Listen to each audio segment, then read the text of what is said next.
4 janvier 1959, 4 janvier 2024, cela fait exactement 65 ans depuis que la RDC commémore la fête de martyrs de l'indépendance.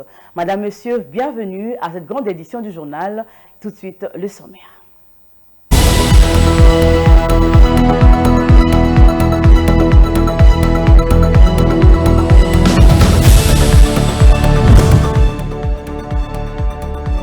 « 65 ans se sont écoulés depuis que les Congolais se sont levés pour demander l'indépendance le 4 janvier 1959 à la colonie belge. Après 6 décennies et demie, les Congolais se souviennent encore de cette date historique qui a conduit à l'indépendance le 30 juin 1960.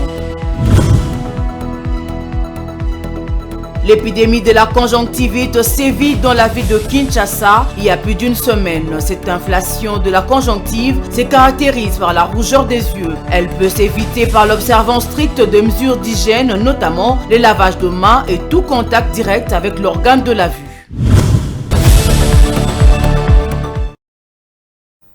Une fois de plus, bienvenue dans ce journal. Je l'annonçais dès l'entame, 4 janvier 1959, 4 janvier 2024, cela fait exactement 65 ans depuis que la RDC commémore la fête de martyrs de l'indépendance. Journée chômée et payée sous toute l'étendue de la République, date historique dédiée aux martyrs qui a coïncidé avec la défaite de The Club contre Mikado et l'annulation du meeting de l'Abaco à la place IMCA qui ont dégénéré pour demander le départ de Belges sur le sol congolais. Plus d'explications dans ces commentaires.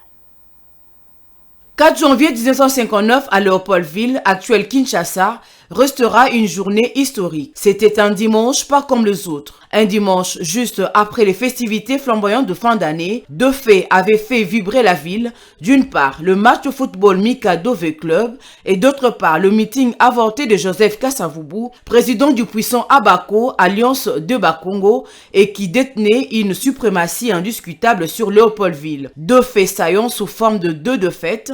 La défaite inattendue de V Club et l'annulation du meeting du très populaire Kasavubu, meeting programmé sur la place Imka au quartier Rinken, actuel Matongé. Au sortir du stade Roi-Baudouin, actuel Tata Raphaël, la foule de supporters déçus s'est mêlée comme un augure fatal à celle des adeptes abakistes en colère. C'est l'explosion. Le feu de brousse, l'équinoxe de janvier. Le feu de brousse a aussitôt gagné le quartier populaire de la cité de Rond-Point-Victoire et la place Imka au quartier Rinkin, Matongé, Fonkobel, Kinshasa, Saint-Jean, actuel Lingwala, Kintambo, tout ça pris d'assaut par les ordres endiablés, mais ingrédients insolites et particulièrement inflammables. Tout symbole qui portait de près ou de loin l'image de la colonisation était systématiquement pillé ou saccagé. Les poteaux indicateurs, les écoles et les églises Saint-Pierre et Saint-Paul, notamment les sites de loisirs et la piscine Funa,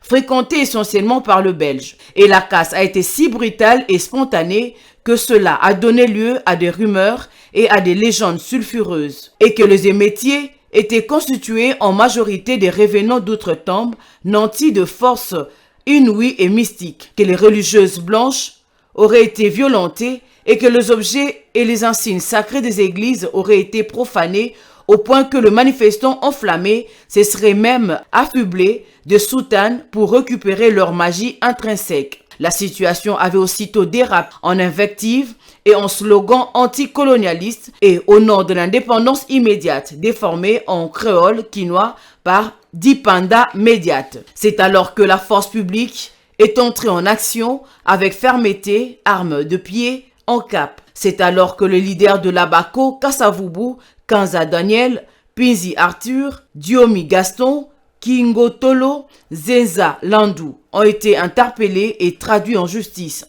Les événements vont alors courir de plus en plus vite et de façon presque immaîtrisée par l'administration coloniale belge. Les leaders Abaco finiront par être libérés et le 13 janvier 1959, le roi de Belge prononcera une allocution historique, laissant pour la première fois le projet de l'indépendance du Congo, mais sans précipitation funeste. Réponse des partisans de l'Abaco, alors le parti politique congolais le plus radical et en même temps le plus populaire dans la province de Léopoldville. Beto Kaka Dipanda médiate, qui veut dire « Nous voulons l'indépendance immédiatement ». On connaît la suite. la tenue en catastrophe de la table ronde de Bruxelles du 20 janvier au 21 février 1960, la libération en catastrophe de Patrice Emery Lumumba et son acheminement à Bruxelles comme participant à part entière aux assises, l'annonce en catastrophe de la date de l'indépendance du Congo le 30 juin 1960.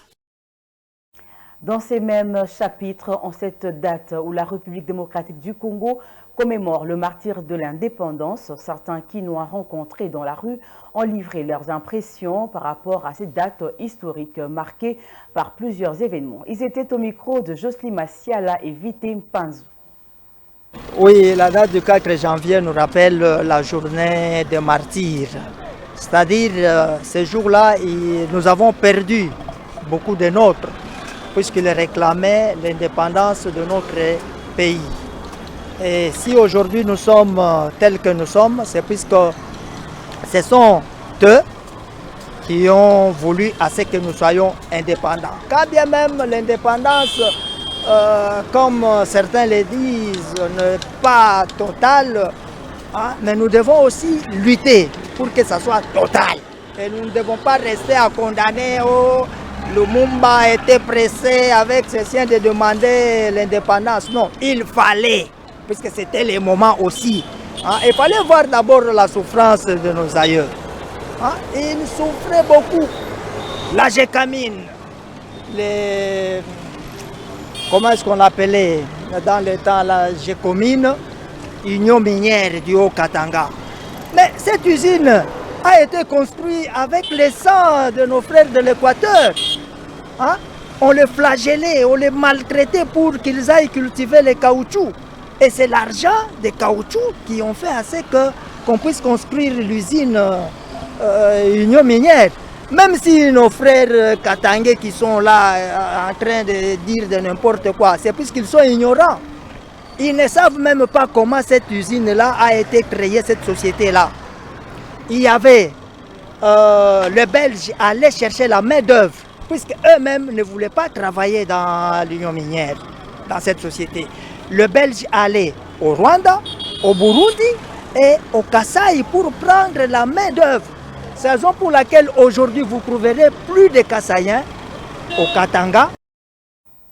Dans les chapitres des élections, le candidat malheureux à la présidentielle du 20 décembre dernier, Théodore Ngoï, a saisi le mercredi 3 janvier 2024 la Cour constitutionnelle. Il a fait en contestation de la régularité du processus électoral. Le candidat numéro 17 veut que la Cour constitutionnelle annule les élections du 20 décembre dernier à cause de nombreuses irrégularités qui, selon lui, ont émaillé ces processus électoraux. Suivez. Théodore Ngoï, candidat malheureux à la présidentielle, et allait déposer sa requête à la Cour constitutionnelle en contestation de l'élection présidentielle du 20 décembre dernier. Pour lui, la Haute Cour doit constater les irrégularités qui ont émaillé le processus électoral et déclarer l'annulation des scrutins du 20 décembre. Sur base des éléments qu'il a pu réunir comme preuve, Théodore Ngoï promet de démontrer au juge constitutionnel les failles de la centrale électorale. J'ai déposé une requête en contestation de la régularité du processus, c'est-à-dire notamment des opérations de vote, des dépouillements, et des résultats auxquels ces élections qui ont été un simulacre ont donné lieu. La seule, je dis bien la seule raison d'être, la seule mission confiée par les constituants congolais à la CENI, c'est d'assurer la régularité du processus électoral et référendaire. Ici, c'est le processus électoral. La CENI a-t-elle assuré la régularité? Nous allons le démontrer, mais toute la Cour constitutionnelle sait que la CENI n'a pas assuré la régularité. J'ajoute que le juge constitutionnel, en tant que juge électoral, n'est que le juge de la régularité. Le candidat numéro 17 saisit la Cour constitutionnelle pendant que le groupe des candidats dont il fait partie a décidé de ne pas saisir la Haute Cour. Est-ce une rupture? Non, estime Théodore Ngoï, qui n'exclut pas les manifestations des rues pour exprimer ses revendications s'il ne trouve pas gain de cause devant la Haute Cour. Je me suis entretenu librement et longuement avec l'un des candidats présidents de la République avec qui nous partageons la même conviction que la CENI a à l'avance programmé d'organiser non pas une élection mais un simulacre qui profiterait à celui qui a été proclamé. Nous avons échangé longuement. Il n'était pas d'avis que je viens à la Cour. Je lui ai donné les raisons, dont certaines sont celles que je vous donne ou que je viens de vous donner, par loyauté, pas sous un homme loyal. Selon la loi électorale, la Cour constitutionnelle dispose de 7 jours pour traiter la requête de Théodore Ngoy. Il reste le seul requérant pour l'annulation de cette élection. Après traitement de sa requête, la publication des résultats définitifs interviendra le 12 janvier prochain. Toujours dans ces mêmes chapitres, après la publication de résultats provisoires par la CENI, les opposants candidats à la présidentielle du 20 décembre dernier qui contestent ces résultats font recours à l'article 64 de la Constitution. Cette disposition de la loi est parfois mal interprétée par la plupart des opposants congolais qui en croient Maître Christopher Ngoy. Suivez son propos. Nous entendons d'aucuns faire allusion à l'article 64 de notre Constitution. Mais faites attention. Cet article, c'est un couteau à 2 tranchants. Pourquoi? Parce que lorsqu'il s'agit d'un pouvoir régulièrement établi, personne n'a confisqué le pouvoir. Le pouvoir émane du peuple. Et le peuple vient ou venait de s'exprimer. Et il a accordé allégeance, il a accordé son suffrage à des élus. Et lorsque, dans un contexte où toutes les procédures sont possibles et garanties, vous vous réveillez pour dire qu'on ne suivra pas la procédure normale pour revendiquer ou contester, encore que il faut présenter des preuves. Les élections ont eu lieu il n'y a pas une semaine, c'est-à-dire vos témoins ont encore des supports. Ils peuvent apporter ces supports à la Cour constitutionnelle. Mais si vous dites que vous ne voulez pas utiliser ces supports, la campagne s'est déroulée au grand jour. On a vu que le président a drainé des foules. Et vous avez été incapable de drainer des foules. Mais vous continuez à croire ou à vouloir faire croire au peuple congolais, celui-là même qui a dicté son dévolu sur son candidat, vous continuez à lui dire que non, il faut manifester contre la proclamation des résultats. Et le peuple, quand il descend dans la rue, c'est pour manifester, applaudir son champion. Et curieusement, vous persistez à dire qu'il faut utiliser l'article 64. Mais vous vous exposez. Parce que vous risquez d'être considérés comme ceux qui veulent s'accaparer du pouvoir par la force, en balayant d'un seul trait le suffrage exprimé par le peuple souverain. Parlons sécurité dans ce journal. La police nationale congolaise a présenté le mercredi 3 janvier 2024 3 bandes d'inciviques à la gouverneure intérim du Kasaï oriental, Julie Kalinga Kabongo. C'est le commissaire provincial de la police, John Kabwine Wameigo, qui a décrit les 3 groupes au cours de la cérémonie organisée à l'esplanade du gouvernorat de province. Images et commentaires. Il s'agit des voleurs qui font souffrir les marchands et commerçants du marché Bakwadianga, les auteurs des vandalismes et ceux qui ont violenté la candidate députée nationale Adèle Mbouyi lors des élections du 20 décembre 2023. C'est une réponse favorable de la police à l'instruction de la garante de la sécurité des personnes et de leurs biens qui a appelé à combattre l'insécurité sur toute l'étendue du Kasaï oriental. Nous sommes organisés avec tout ce que nous avons comme élément, nous sommes tombés sur ces bandes de malfaiteurs que vous voyez devant vous. Ils sont à 21 malfaiteurs, commandés par un certain Poï. Le monsieur que vous voyez, Excellence, c'est le commandant, c'est le chef de bande. Tous ces gens, tous ces malfaiteurs qui opèrent dans les marchés de Bakanyanga. Moutombon Poï Léonard, alias Moussizo. Le monsieur que vous voyez, Excellence, est allé voir monsieur Lukusa Kahira Martin, président interfédéral ville de Mbujimaï du parti Ensemble. Avant les élections, il lui a demandé l'argent. Il a dit, donnez-moi l'argent pour votre sécurité. Le président fédéral, M. Martin, lui a dit qu'il n'avait pas d'argent. Il a dit, si vous ne donnez pas l'argent, nous allons saccager votre siège. Et c'est par après, monsieur est venu avec un groupe de délinquants et ils sont passés à l'acte en démolissant tout. Le troisième monsieur qui s'appelle Mpunga Bijimba Célestin. Et là, il a attaqué Madame Adèle Mbouinyemba.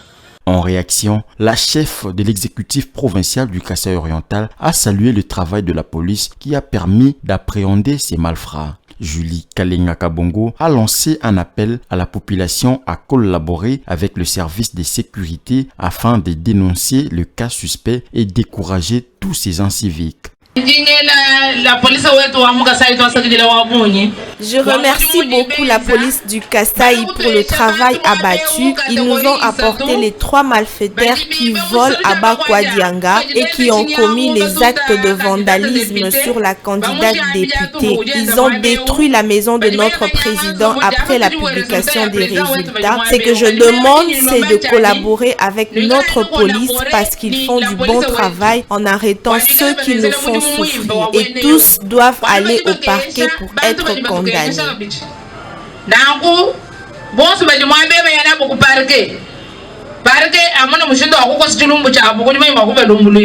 Depuis sa prise des commandes comme gouverneur intérimaire du Kasaï oriental, Julie Kalenga Kabongo a fait de la lutte contre l'insécurité son cheval de bataille. Grâce à la collaboration avec la police, elle a réussi à mettre la main sur plus de 5 groupes de malfaiteurs.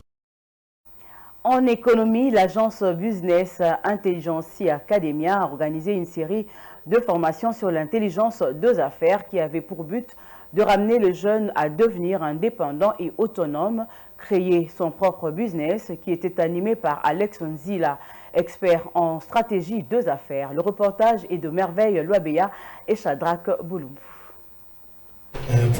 C'est dans la commune de Limete, au quartier Salongo, que s'est tenue la formation sur l'intelligence des affaires qui avait pour but d'amener les jeunes à devenir autonomes et pouvoir créer son propre business. Une formation animée par Alex Nzila, expert en stratégie des affaires. Il a décrit les modèles et les éléments clés pour bâtir un business et connaître son partenaire et surtout son sponsoring. Connaître les clients et comprendre leurs produits. Alex Ndila a expliqué aux jeunes que l'agence ne donne pas le financement et a rappelé le but de la formation. Alors la formation d'aujourd'hui a été beaucoup plus ancrée sur l'entrepreneuriat.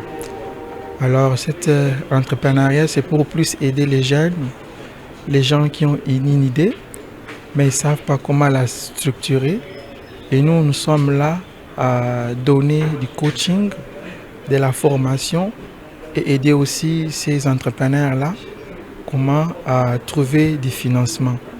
Nous n'offrons pas de financement, mais par contre, nous avons des stratégies qui vont aider à nos futurs partenaires candidats à avoir des financements sans aucun problème. Pour faire sortir de la pauvreté au moins à un niveau de la classe moyenne, donc il faut qu'il y ait ce genre de démarcation en offrant cette formation, une formation de qualité pour aider évidemment les gens à changer leur statut social. Prenant part à ces assises, Stors Tumba, coordonnateur de Congo Today, n'a pas manqué le mot pour remercier les organisateurs pour cette initiative d'autonomiser les jeunes et à appeler les jeunes à prendre conscience.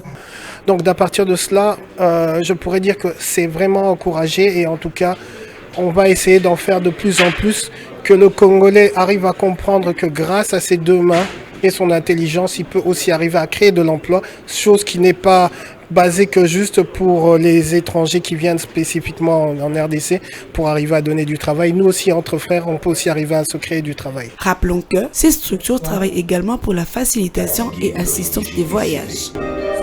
Lettres de motivation et autres. En santé, comment diagnostiquer la drépanocytose, pathologie présente à la naissance? Une maladie génétique de l'hémoglobine est une substance contenant des globules rouges, décrite et découverte en 1904 par un médecin américain de Chicago, James Herrick. Comment calmer et quelles sont les conséquences de cette maladie? Des explications avec Laetitia Moulalou.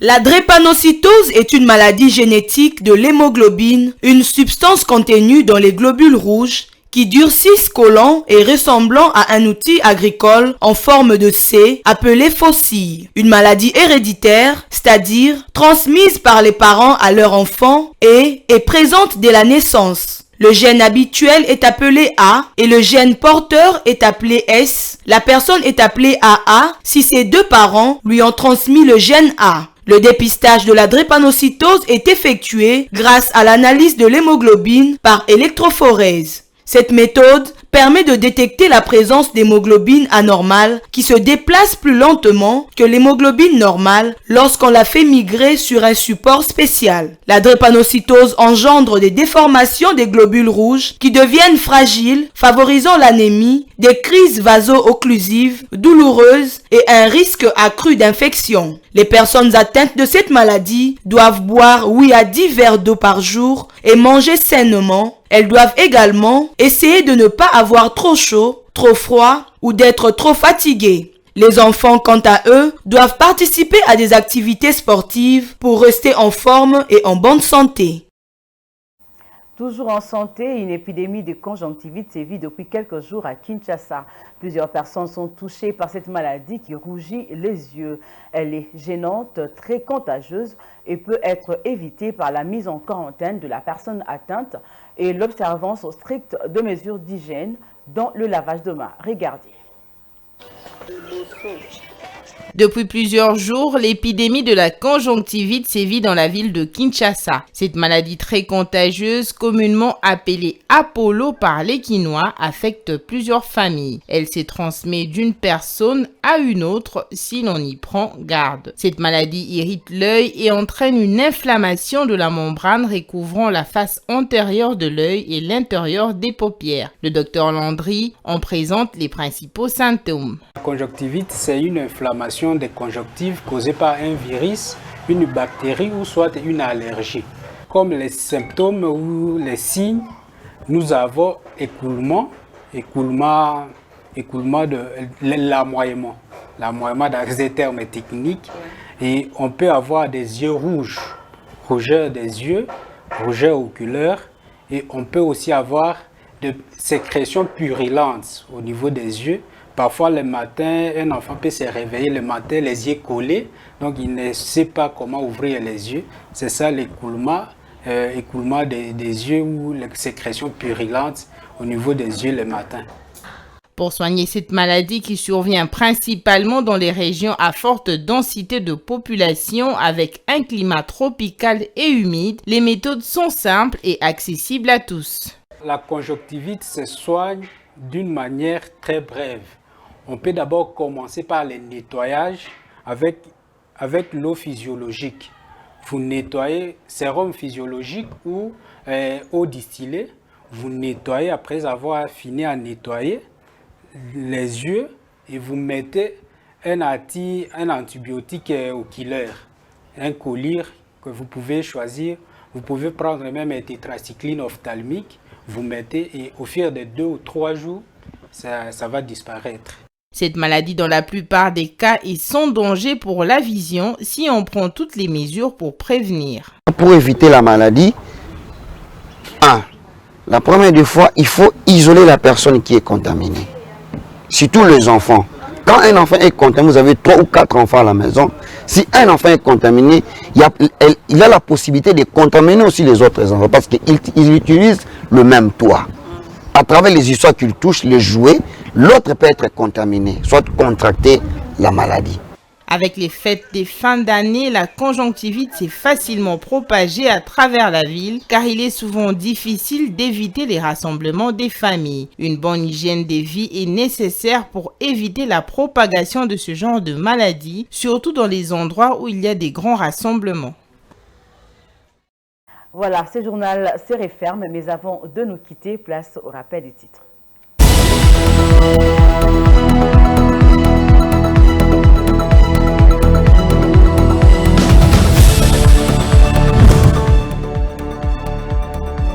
65 ans se sont écoulés depuis que les Congolais se sont levés pour demander l'indépendance le 4 janvier 1959 à la colonie belge. Après 6 décennies et demie, les Congolais se souviennent encore de cette date historique qui a conduit à l'indépendance le 30 juin 1960.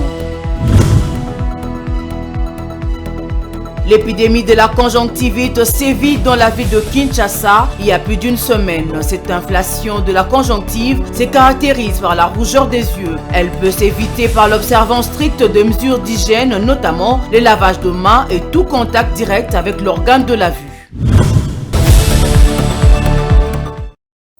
Voilà, c'était le journal de la rédaction. Merci de l'avoir suivi. Très bonne année à tous et à toutes. Bonsoir.